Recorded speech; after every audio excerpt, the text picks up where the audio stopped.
Assalamualaikum warahmatullahi wabarakatuh. Perkenalkan nama saya Muhammad Arifin Noval dengan NIM 3333240074. Pada kali ini saya akan mengerjakan tugas mingguan praktikum statistika 2 di modul 5 yaitu statistika non-parametrik.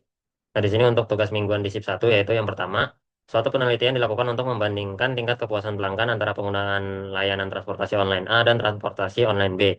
Nah, skor kepuasan diukur dalam skala 1 sampai 10, di mana semakin tinggi skor maka semakin puas. Nah, dengan taraf signifikansi alfa sama dengan 5%, selidikilah apakah terdapat perbedaan tingkat kepuasan pelanggan antara kedua layanan transportasi tersebut. Nah, berikut ini adalah tabel dari skor kepuasan pelanggannya ya, di mana ada skor dari transportasi online A dan transportasi online B. Nah, untuk soal nomor satu ini akan dilakukan uji main Whitney ya, karena datanya itu terdiri dari dua kelompok yang independen, di mana ada skor transportasi online A dan transportasi online B, di mana untuk hipotesis H0-nya itu berarti tidak terdapat perbedaan tingkat kepuasan pelanggan ya antara kedua layanan transportasi tersebut, dan untuk H1-nya berarti ada perbedaan gitu tingkat kepuasan pelanggan antara kedua layanan transportasi tersebut. Nah, untuk mengerjakan soal ini kita akan menggunakan software RStudio dan Minitab. Nah, kita akan ke RStudio terlebih dahulu. Nah, di sini kita sudah masuk ke dalam RStudio-nya, di mana di sini pertama-tama kita akan membuat kelompok terlebih dahulu, di mana kita akan membuat kelompok untuk masing-masing transportasi, di mana di transportasi A dan transportasi B. Dan juga kita akan masukkan dari masing-masing skornya. Sini kita masukkan dulu untuk datanya. Nah, datanya sudah masuk, dan di sini kita akan membuat data frame-nya. Dan juga kita akan men-split datanya ya, di mana untuk split data dari transportasi A dan data untuk transportasi B. Nah, berikutnya kita akan menampilkan datanya dan kita akan melakukan uji Mann-Whitney-nya. Kita langsung running saja untuk mengetahui hasil uji Mann-Whitney-nya. Nah, di sini datanya sudah masuk ya, dan di sini sudah kita dapatkan untuk hasilnya, di mana berdasarkan uji Mann-Whitney itu diperoleh p-value-nya itu 0,00052227. Di mana karena 0,00052227 ini kurang dari 0,05 ya, maka H0-nya itu ditolak. Jadi bisa kita simpulkan bahwa terdapat perbedaan gitu, terdapat perbedaan tingkat kepuasan pelanggan yang signifikan antara pengguna transportasi online A dan transportasi online B. Nah, kita juga bisa menyelesaikan soal nomor satu ini menggunakan Minitab. Kita bisa ke Minitab. Nah, di Minitab ini kita bisa langsung ke statistik dan ke non-parametrik dan ke main Whitney. Dimana untuk first sampelnya tadi kan yang transportasi online A dan transportasi online B. Karena tadi signifikansinya apa taraf signifikansinya itu 5%, maka di sini kita pilih yang confidence levelnya 95. Ini kita klik OK.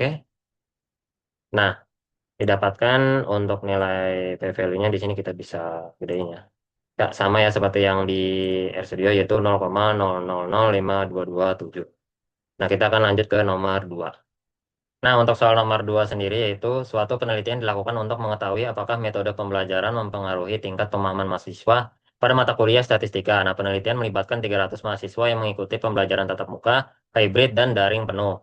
Tingkat pemahaman mahasiswa diklasifikasikan menjadi 3 kategori yaitu tinggi, sedang, dan rendah. Nah, hasil pengamatan disajikan dalam tabel berikut. Nah, berdasarkan data tersebut, lakukan uji pada tingkat kepercayaan 95% untuk mengetahui apakah terdapat perbedaan proporsi tingkat pemahaman mahasiswa berdasarkan metode pembelajaran yang digunakan. Dan berikut ini adalah frekuensi observasi ya tingkat pemahaman mahasiswa berdasarkan masing-masing metode pembelajaran, di mana ada tatap muka, hybrid, dan daring penuh. Di mana di sini ada tingkat pemahamannya itu tinggi, sedang, dan rendah. Nah, untuk pada soal nomor 2 ini akan digunakan uji T-square ya, karena data yang dianalisis itu berupa data kategori, yaitu dari tinggi, sedang, dan rendah ya. Jadi, untuk hipotesis nolnya itu bisa kita katakan bahwa tidak terdapat perbedaan proporsi tingkat pemahaman mahasiswa ya berdasarkan metode pembelajaran yang digunakan, dan untuk H1-nya berarti terdapat perbedaan proporsi tingkat pemahaman gitu. Nah, untuk model soal ini kita langsung saja ke RStudionya. Nah, di sini kita sudah masuk ke RStudionya, dan untuk soal nomor 2 di mana di sini kita akan menginput jumlah mahasiswanya ya tiap kategori, di mana di sini kita akan menggunakan matriks, dan matriksnya ini ada 3 baris yaitu tatap muka, hybrid, dan daring penuh, atau 3 kolom. Nah, di mana di sini kita langsung tampilkan saja matriksnya. Nah, sudah terdapat matriksnya ya. Dan berikutnya kita akan melakukan uji T-square dan tampilkan uji T-square-nya. Langsung running. Nah, berdasarkan uji chi-square didapatkan p-value-nya itu sebesar 0,02113 ya. Di mana 0,02113 ini itu kurang dari 0,05 ya. Maka bisa kita simpulkan bahwa H0 itu ditolak. Di mana terdapat perbedaan proporsi tingkat pemahaman mahasiswa itu ya signifikan berdasarkan metode pelajaran yang digunakan. Nah, untuk hasil mini table sendiri di sini kita bisa langsung ke stat, lalu ke table dan kita ke chi-square. Nah, di sini kita akan pilih yang summarize data into way table. Nah, di mana di sini kolom konten table ini kita dari tinggi lalu sampai ke rendah. Ini kita klik OK saja. Ini sama ya seperti yang di RStudio yaitu 0,2113.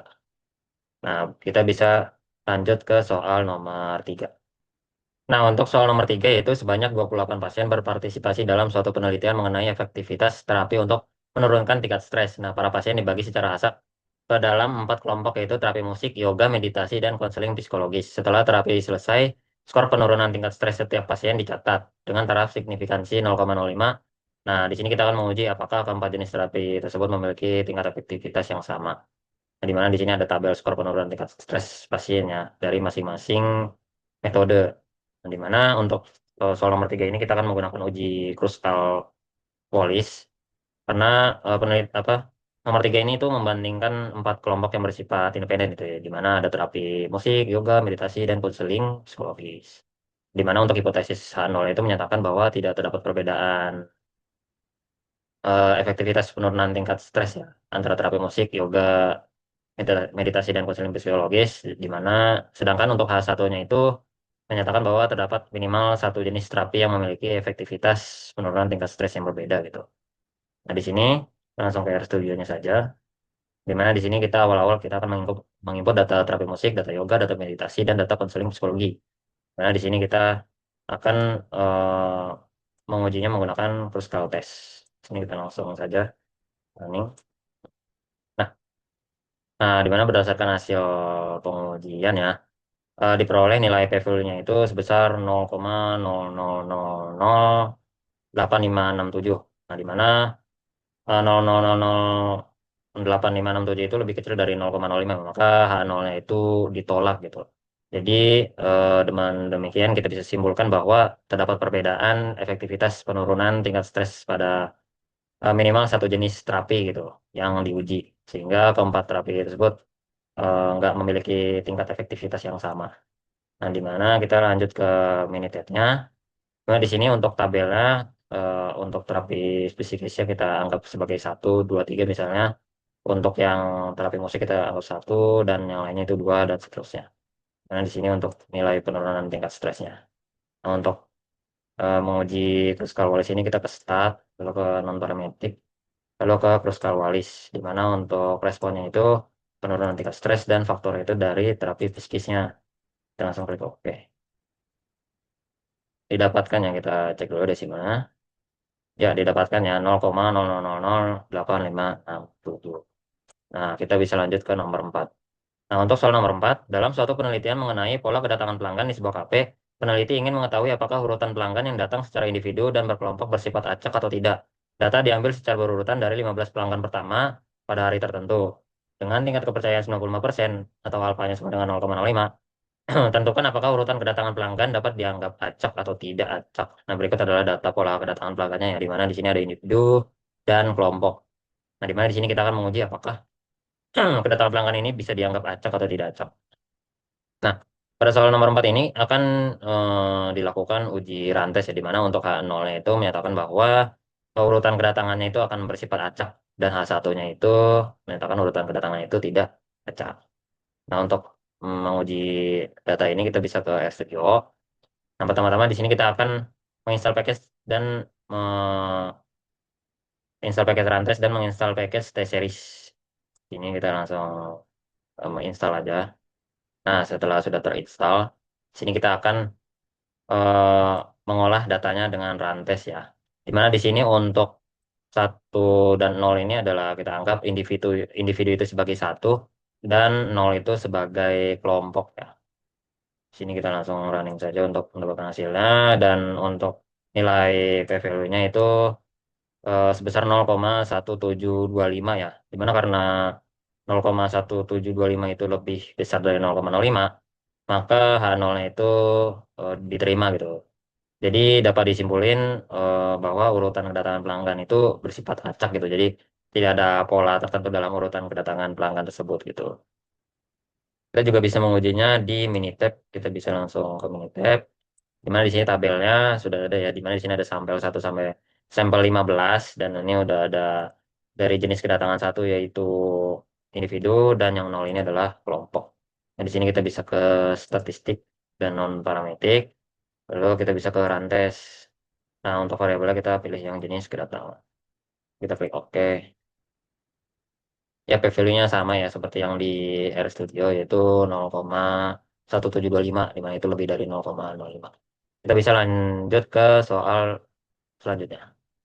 Selanjutnya untuk soal nomor 5, yaitu sampel terdiri dari 11 pasien yang menjalani program olahraga rutin untuk menurunkan tekanan darah. Tekanan darah pasien diukur sebelum program olahraga dan setelah program olahraga selama 1 bulan. Nah, berdasarkan data berikut, apakah program olahraga tersebut efektif menurunkan tekanan darah pasien? Nah, di sini ada data tekanan darah pasien di mana ada sebelum program dan setelah program. Nah, di mana untuk soal nomor 5 ini akan dilakukan uji Wilcoxon ya, karena datanya terdiri dari dua pengukuran yang berpasangan, yaitu sebelum program dan setelah program. Di mana untuk hipotesis A0-nya, berarti di sini menyatakan bahwa program olahraga itu tidak efektif menurunkan tekanan darah pasien. Sedangkan untuk hipotesis A1-nya berarti program olahraganya itu efektif untuk menurunkan tekanan darah pasien. Kita akan menguji apakah efektif atau tidak efektif. Di sini kita bisa langsung ke studio, di mana di sini kita akan memasukkan data dari tekanan darah sebelum program olahraga dan tekanan darah setelah olahraga. Dan kita akan menguji Wilcoxon-nya. Di sini kita langsung running saja untuk mendapatkan hasilnya.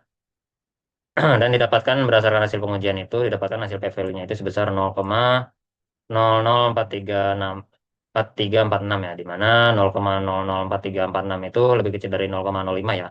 Maka H0-nya itu ditolak. Jadi bisa disimpulkan bahwa terdapat perbedaan tekanan darah yang signifikan gitu antara sebelum dan setelah program olahraga, sehingga program olahraga itu bisa dibilang efektif dalam menurunkan tekanan darah pasien. Nah, di sini kita bisa juga menggunakan Minitab untuk mengujinya. Nah, untuk di Minitab di sini sudah ada data sebelum program dan data setelah program ya. Di mana di sini juga ada data selisih, di mana selisih ini dihasilkan dari setelah program dikurang sebelum programnya. Jadi hasilnya minus 10, 140 dikurang 150. Nah, data selisih ini nanti kita akan gunakan untuk uji Wilcoxon-nya. Nah, untuk menguji Wilcoxon-nya kita ke stat, lalu kita ke non-parametrik dan sampel Wilcoxon. Nah, untuk variabel sendiri kita pilih yang selisih, dan kita pilih yang tes median. Kita klik OK.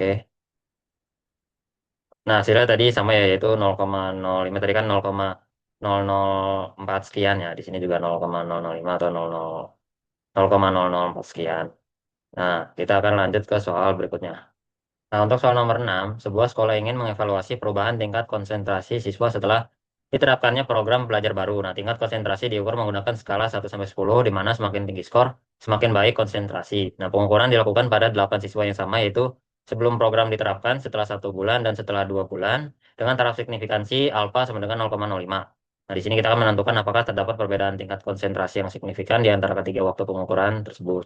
Berikut adalah hasil pengukuran tingkat konsentrasi siswanya ya, di mana ada sebelum program, dan 1 bulan, dan setelah 2 bulan. Jadi ada 3 periode ya.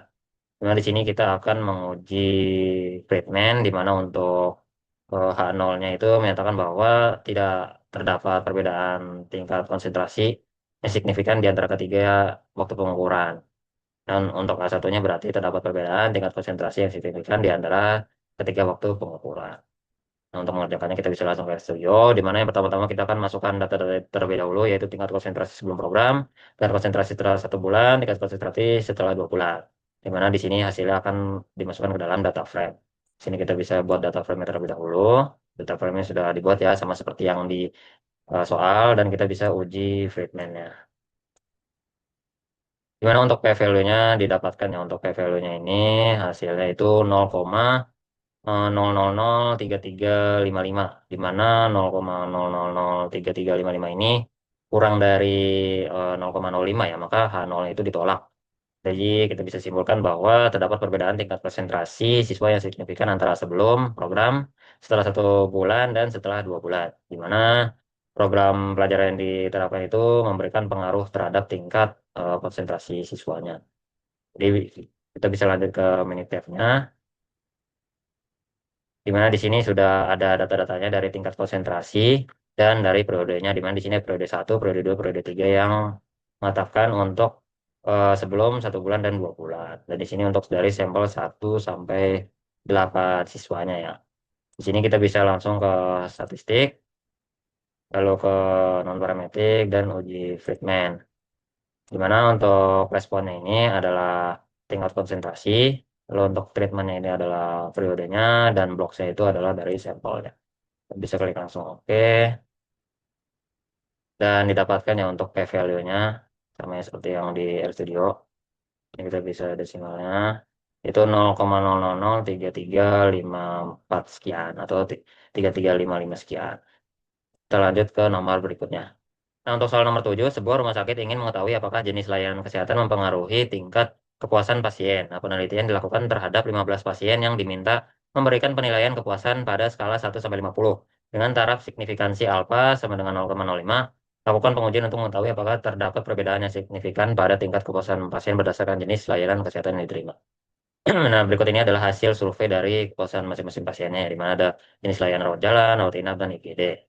Nah, untuk soal nomor 7 ini kita akan menggunakan uji mood median, di mana penelitian ini itu membandingkan tingkat kepuasan pasien ya pada 3 kelompok independen. Yaitu kelompok independennya itu dari ketiga jenis layanan.